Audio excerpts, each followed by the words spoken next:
in education that don't trouble so many Americans, and very concerned that we're at, I think, a point where we could come together to try to change that, or we could continue to think it's just natural. It's natural that the world is the way it is today. And the focus on race at the molecular level, at the same time, there are arguments we shouldn't pay attention to it at the social level, I think, help to make us accepting of the persistent differences in opportunity and equality that we see in this country.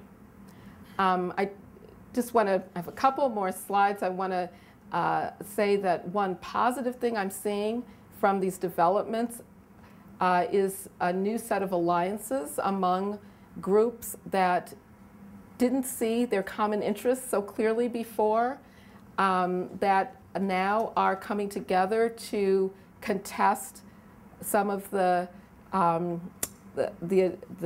trends in genetic research and technology.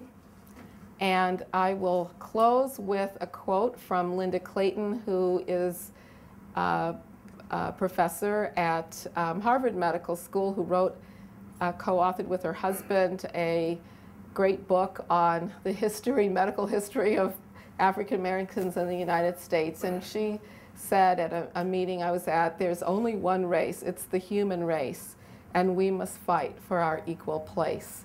And that really captures what I think about race and politics. And so I'll leave you with that. And thank you very much.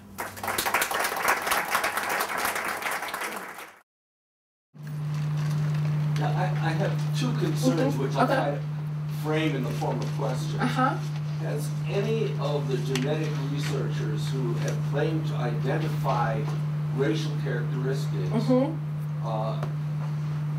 determined that there is less variation within a group, like whites, than there are between groups? Oh, absolutely. Lewontin, determined this, and I don't think anyone has contradicted it, that there is more variation within groups than between groups. Exactly. And also that the African continent, people living in the African continent, have more genetic variation than anywhere in the world, stemming from the fact that we all descended from a common ancestor in Africa. So yes, that's absolutely true. But and the differences, they've also shown that the differences across the globe are graded differences. They're not, they're not clear cut. So there's nowhere in the world where you say that everyone in this part of the world has the same genetic makeup and it's different from everyone next to them. No, there are clines or gradations.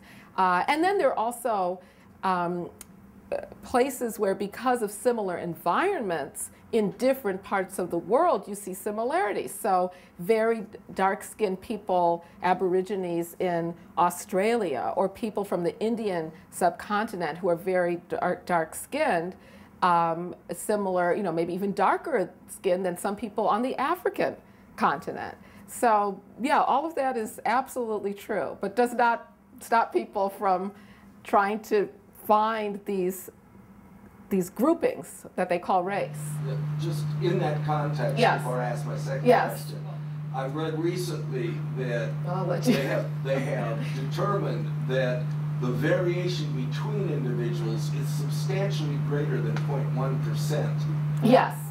Yes, that's why I said the numbers have changed as considerably more as they actually began to compare individual genomes. Yes.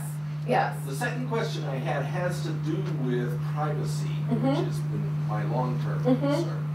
Have any of these researchers talked about control, and you referred to individual control, about control and misuse of the medical information? At the present time, people feel comfortable because HIPAA is supposedly protecting you. Yeah. But they don't realize that HIPAA allows something like 600,000 medical researchers and practitioners to access the information that has been collected about you.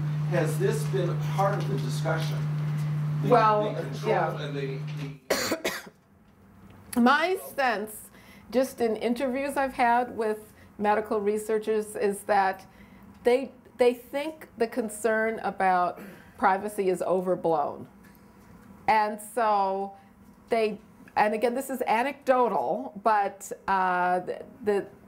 they believe that the public has been misled into thinking that there's a big danger with their medical information being distributed. They also think that the GINA legislation solves all the problems. And so the push really is to get people to contribute more of their data. Well, you know, I mean, there's a big debate about this. So George Church, for example, at Harvard has a voluntary project where he's looking for, I think, 100,000 volunteers to submit their DNA and, you know, make it public. I mean, his push is that this should all be public. There's nothing to fear in having your DNA open to the public. So, but as I said, I think we can test that with just the hypothetical. Let's have a universal data bank for both medical research and criminal justice purposes, and nobody wants that. You know, nobody wants that. So I think people do have this concern about both private people having access to their information, but also the government. The idea that the government could start, you know, surveilling us in very intimate ways. And DNA is so different from any other kind of information that the laws we have now really, they just don't quite fit, because it's not, you know, the way that the Supreme Court has looked at collecting information is what is the invasion in your body. You know, it's more the intrusiveness at the moment. But with DNA, it's what it reveals about you, your family, you know, forever. It's not, and it can easily be taken. It's not that same kind of intrusiveness. It's the information that's intrusive. Yeah. I've spent the last 22 years doing research in Cuba, and it happens that the family that I work one of the families I work very closely with has 5 doctors, a generation and a half down from me in age. If you raise this issue of difference in illnesses in Cuba, and I've had this conversation with these young people, they don't get our perspective. As far as they're concerned, heart disease hits everybody. Yeah. Diabetes hits everybody. Yeah. The biggest problem on the island is asthma. Yeah. There's no discrimination. Yeah. And the idea that there would be genetic differences impacting the kinds of illnesses. There's no, for instance, there's no cholesterol problem on the island. That's in part due to the fact that there are a great many foods that are not available to them that are. But the only good news in what you've said today is that this insanity is pretty localized in the United States. Well, you know, and I'm not saying that genes, obviously, genes affect health, but I am firmly convinced that environment, especially the differences in environment that are shaped by social inequities, have far greater influence. And then in addition to that, that race, that some kind of natural division among genotypes that we call race is not the explanation for the gaps. I mean, there are gaps along racial lines in asthma, childhood asthma, for example. But I'm firmly convinced that has to do with differences in living conditions. Now, there may be certain genes that make some people more susceptible to asthma than others. That could be, but I don't believe they're along racial lines, and I don't at all believe that that explains the racial gap in asthma. And yet, there are researchers right now getting lots of money from the government to find a race-specific gene for asthma severity. I interviewed a pharmacogenomic expert that's his mission in life, is to find, well, actually, he told me he found it, the race-specific gene. Now, what is the gene that black children have that make them more vulnerable to asthma? Since when did lead paint become a gene? Well, I guarantee you there's someone looking for the gene that makes poor children more susceptible to lead paint poisoning.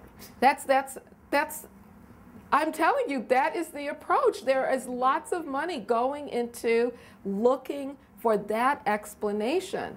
And some people will say, well, why can't we have that research going on while we have the research that's looking into the environmental triggers for asthma as well? Well, there's a limited amount of money, for one thing. If your money's being spent on one thing, it's not going to be spent on something else. And I think we also have to ask, are there certain scientific questions that are based on faulty premises? It's just, but right, and a part of the politics also is that I think many progressive people do not want to question science right now, because we're coming out of an era where science was seen as good and anti-science were the conservative fundamentalists that opposed it. And so anyone who was progressive or liberal, should never say anything against any kind of scientific project. And I think that is a very unwise way to think about science. Science is influenced by politics. Thank you. I'll just have to. Sure. It occurred to me in listening to you that maybe science is now following kind of a neoliberal political economy. And a lot of the stuff that we've seen, this whole push toward individualism and personalized, tailored. Yes. So it is. Oh, absolutely. I've actually written about that, and I have a presentation where that's the focus of it. I think absolutely privatization is key to a lot of this. Privatization in the sense of the government withdrawing from public support for individuals and families, moving that into private market-based approaches. And so you see, it mirrors perfectly this idea that instead of looking to change social structures to make people healthier because they're living in healthier environments, more equal environments, that the focus is on very individualized profit-making approaches to it. I think you could look at the explanation for higher rates of black heart failure and how to, or mortality from heart failure and how to approach it. That mirrors very well a neoliberal approach. But I always, when I talk about neoliberalism and the government withdrawing, I always am quick to say it's not just government withdrawing. It's also government intervening, because we're seeing the withdrawal of government support for people at the same time that we're seeing the huge expansion of prisons and other aspects. There's the foster care and welfare seen as a way of coercing women into certain kinds of marital choices, and lots of intervention in people's lives as well. I think those two go hand in hand, and a lot of the developments that I talked about support both aspects of that. Yeah. You talked a little bit about incarceration rates, and I don't know the statistics. I've heard that the United States has higher incarceration rates than most other countries. Any country in the world. Okay, and then Any like country South in the Africa, history of something Western like that. civilization. No, I mean really, we have a higher incarceration rate than any Western industrial country has ever had in the history of mankind. Then the question I've got is, have you seen studies that compare the United States to other countries, New Zealand or you know, Denmark or something like that? And is that caused by the social justice aspect or the social aspects, or do we just have lousy DNA? Right, exactly. Well, you know, there's so many comparisons you can make. This is why, as you said, we have, you know, it's the good thing is that the U.S. is crazy about this more so than other countries. This is why international comparisons are so helpful, because why should it be that our incarceration rate is so out of line with any place else in the world? And also, as I said, for, you know, historically as well. It cannot be that there is something naturally different about Americans. And you'd have to say Black Americans, because the mass incarceration is built on the high incarceration rates of Black men. Why then don't we see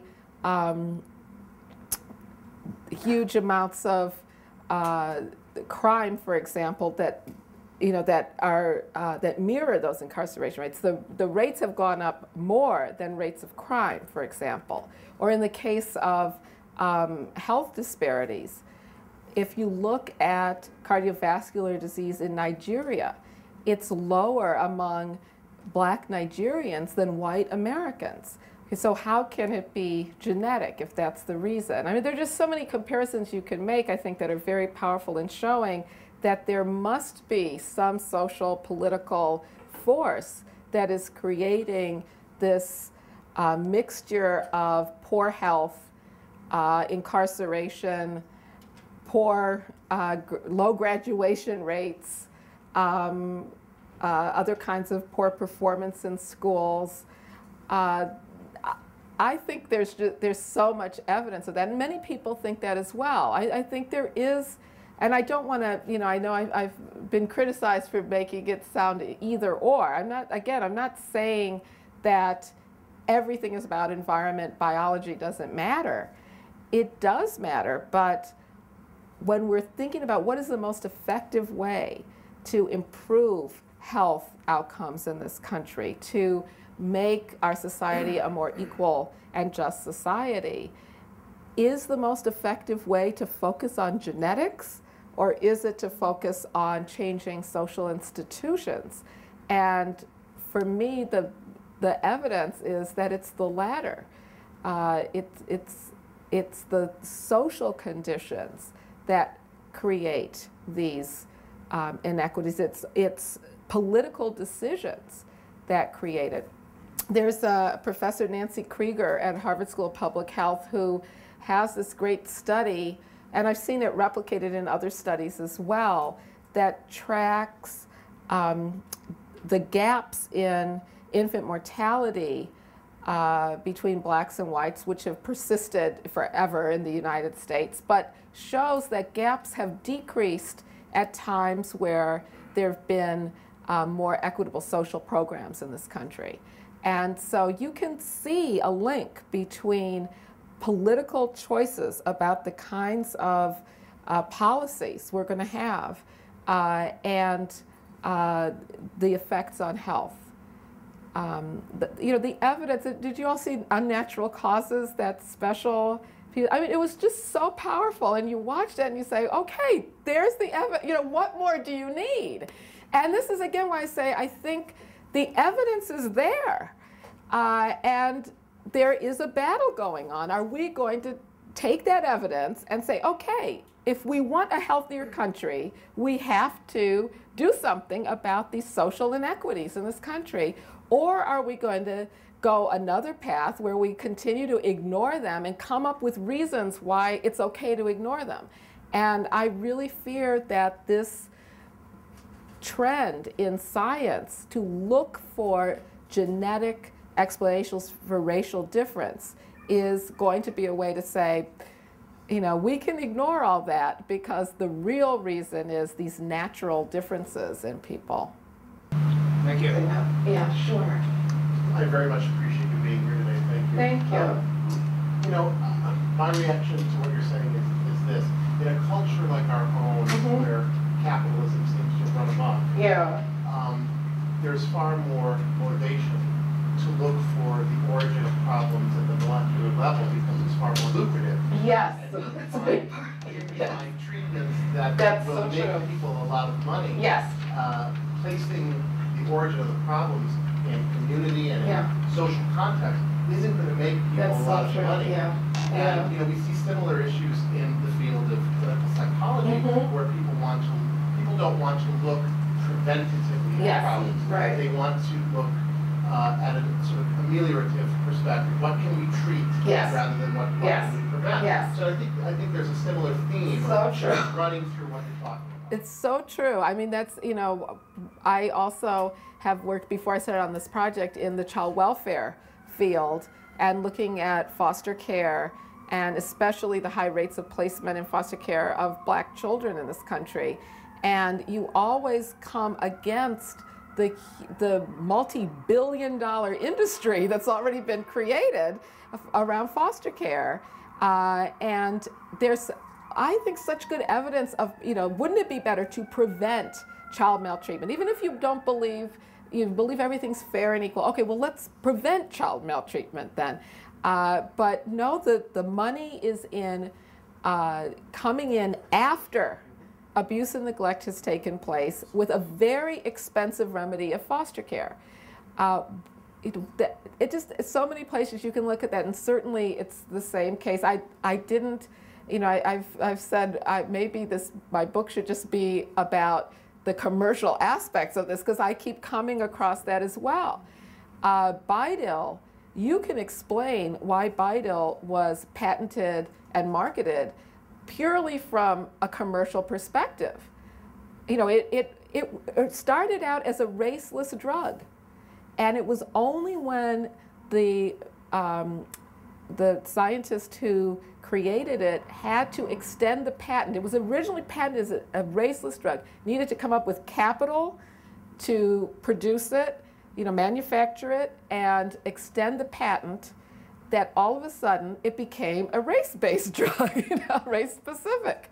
And, you know, all the people who have supported it, they're getting money to support it in one way or the other. You know, there's, and I don't want to say that that's their only motivation. I think some people who support it really do believe this is the best way to treat this illness, but certainly money had a lot to do with it as well. And you're right. I mean, I think, though, perhaps we're at a time where the American public has seen, you know, some of the downside of capitalism, and maybe is ready to be more critical of how money is spent in this country, and how it does not improve the lives of most people. So this is one area in health disparities where research has shown that the health of everybody is worse off in an unequal society. Everybody, even people at the top. So, you know, I think we should be concerned about the people who have the poorest health. That's where my motivation is. But even if you're selfish, you know, you aren't concerned about other people, there's a really powerful argument that everyone's health would be better. And, but you're absolutely right. It's the power of the pharmaceutical industry, where money is coming, research money is being targeted at genetics. I've met with so many researchers who say, I have to put a genetic component in my study to get funding for it. Even in child welfare. I got a call from someone from a school of social work who said, I'm being encouraged to look at the genetic causes of conduct disorder among children in foster care.